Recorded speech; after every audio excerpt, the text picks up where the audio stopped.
te küsite, miks peaks üleüldse väikese Veeriku linnajao üks väikene poekene tähelepanu pälvima, siis tegelikult on Veeriku pood olnud Tartus teerajajaks ja naljaga pooleks võib öelda, et just see siin on esialgne versioon tänasest nii populaarsest lõunakeskusest. Just siit sai kõik alguse.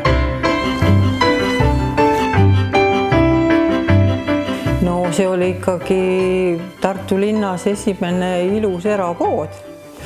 Sellel oli marmorpõrand ja sellel olid väga ilusad müüjad ja toredad müüjad, sest mis minule on väga meelde jäänud, on ikkagi see müüjate juba see valimine, sest meil oli pakkujaid 250 inimest oli ja me valisime sealt välja 25. Astri oli sellest teinud Tartu esimese sellise lääneliku kaubavalikuga peaaegu kõike pakkuva kaupluse, eks ole, kus erilisteks müügihittideks olid Estkompeksimi vorstid viilutatuna, mida osteti siis 2 viilu või 3 viilu korraga ja veel üht-teist sarnast, aga jah, valik oli lai ja mis kõige olulisem, siia poodi pandi selline sisustus, mida tõenäoliselt Stockmannis pole ka kunagi olnud, et ma ei oska öelda, kas see nüüd päris marmor oli, aga mingid väga uhked põrandaplaadid ja inimesed käisid siin juba sisustust vaatamas, eks ole. Tänasel päeval on kauplus Coopi hallata ja toimib väga kenasti. Rada on aastatega sisse käidud. Omal moel on pood Tartu üks meeleolukamaid. Märke möödunud aegadest võib poest praegugi leida. Ja tõesti see põrand. Aga kõik plaadid on terved. Kõik plaadid on terved. Tegemist on päris marmoriga, millega poe personaal kõvasti vaeva näinud. Nüüd on igasugused kunstmaterjalid, aga tollel ajal oli ikkagi marmorpõrand, see oli niimoodi, et seda andis ikka eriliselt andis pesta ka, et seda ikkagi koristaja täitsa käpuli maas ikka nühkis harjaga ja siis sai sinna mingisugune vaha sai peale pandud, et siis ikka ta nii ruttu mustaks ei läinud, aga muidugi looduslik materjal, see ju võttis musta sisse, et aga see oli ka midagi erilist ikkagi, et valge marmor on põrandal.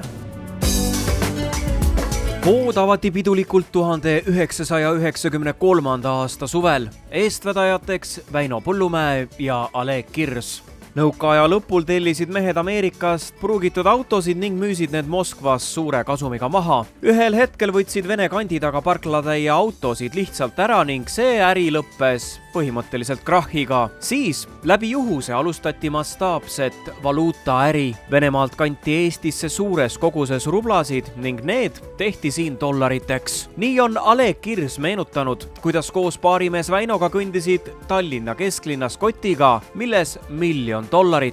Ka see äri sai otsa, kuid taskus oli juba korralik kasum, mille eest soetati nõukaaegne Veeriku poe ühekorruseline hoone. Maja sai korruse otsa ning uue ilme. See oli, sest üle linna tuldi siia ikkagi ostma, sest kaubavalik oli ikkagi Tartu linnas meil hoopis teistsugune, sest kaupluse peremehe abikaasa Helju Põllumäe oli, kes käis pidevalt ka Tallinna ladude vahelt ja tõi Tallinnast kaupa. Siis meil oli oma pagar, mis oli ikkagi, et meil olid omad tordid, omad saiad, omad kringlid oli. Siis oli meil lillelette, et mehed, kes olid võib-olla teinekord 2-3 päeva isegi kodust ära olnud, siis tulid meie poodi, võtsid lind, läksid öösel koju.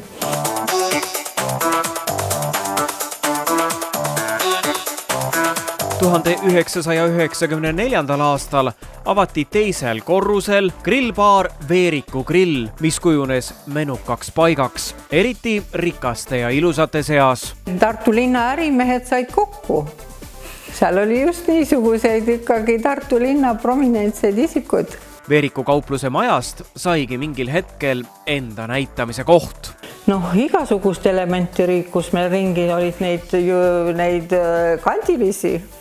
Ja neid kandilisi oli ikka öösel teinekord ikka päris palju olid, kes tulid ja tahtsid ikka niimoodi, et müüja tooks talle siit letist vorsti, sealt letist saia ja 3. letist võib-olla pudeli viina. et nad olid hästi nõudlikud ja niisugused ja ise vaatasid, kas sina ikka teda vaatad. Seal sõideti ikka niimoodi, et sõideti ka autoga nii ukse lähedale, kui vähegi andis, sest et mõni mees oleks ikka, kui oleks tahtnud lausa uksest sisse sõita. See oli ikkagi, Tartu linnas ikkagi, kes endast ikka lugu pidas, see tuli Veeriku poodi. Äri läks hästi. Lausa nii hästi, et Veeriku poe rahadega sai kumbki kompanjonidest soetada endale tutika S-klassi Mersu. Loomulikult sularahas välja osta. Ka töötajaid hoiti, müüjaid saadeti preemiareisidele ning näiteks võis kingiks saada tollal nii ihaldatud muusikakeskuse. Ideaalne kombo oli loodud. Rahvast meelitas uut laadi maja, välismaa kaubad ning loomulikult polnud siis mingisuguseid alkoholimüügi piiranguid ja kauplus oli 24/7 avatud. Seda ei olnud nähtud ja et me olime kogu aeg lahti, et ma isegi mäletan seda, et kunagi oli vaja panna pood kinni ja siis ma ei teadnud, kus on poevõti. Sest ma ei olnud seda poe ust üldsegi kinni pannud kunagi ja siis järsku tuli vajadus pood kinni panna, siis ma ei teadnud, kus on võti. Üheskoos on möödunud ööd ja päevad, meelde kõik sest ajast jäävad, kui järkan ka otsa. Ma mäletan ise, ma hakkasin aasta või poolteist hiljem ühe teise äriseltskonna juures toonast Ümera kauplust, mis siit mitte väga kaugele ei jää, ümber tegema ja paljuski sai snitti võetud siit poest. Tõsi küll, mina olin nagu tol hetkel juba veendunud iseteeninduse pooldaja, nii et järgmine meie kauplus sai avatud juba siis sellise kassasüsteemiga ja iseteenindusliku poolega. Aga siit sai jah, tõepoolest ilmselt Tartu selline toidukaubandus kiire areng oma alguse. Veeriku poel on aeg, aga õige pea ajalukku kaduda. Kes tahab saada veel osa oma aja kroonijuveelist, peab kiirustama. Coop avab juba selle aastanumbri sees paarsada meetrit kaugemal suurema ja uhkema kaupluse. Siin poes käimiseks on aega napilt, et praegu meil on septembri keskpaik. Ma arvan, et kuu-poolteist saab siin poes maksimaalselt veel käia, et novembri lõpus planeerime ikkagi uue poe lahti saada. See tähendab, et ligi kuu aega varem me paneme selle poe siin kinni, et töötajad ja kaupija saaksid liikuma hakata. Astri, mis sai nime muideks Alek Kirsi tolleaegse abikaasa Astridi järgi, õitseb tänasel päeval aga kenasti. Veeriku poele järgnes õige pea Kivilinna kaubanduskeskus, mis muutus samuti omaaegseks popiks paigaks. 2001. aastal avati aga Lõuna-Eesti kaubanduse Star Lõunakeskus, mis tänaseni tuntuim keskus siinkandis. Ehk kui inimestel paluda nimetada mõni Tartu kaubanduskeskus või kaubamaja, siis ligi 90% nimetab just Lõunakeskust. Seega uskumatu edulugu, mille aluseks jääb üks väikene Veeriku kauplus.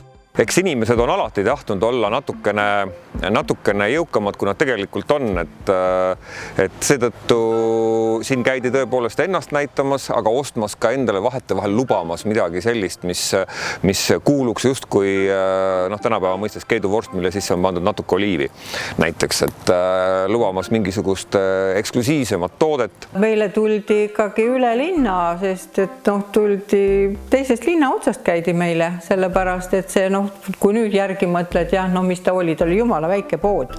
See ei olnud mingisugune suur market, see oli väike pood, aga sinna tuldi.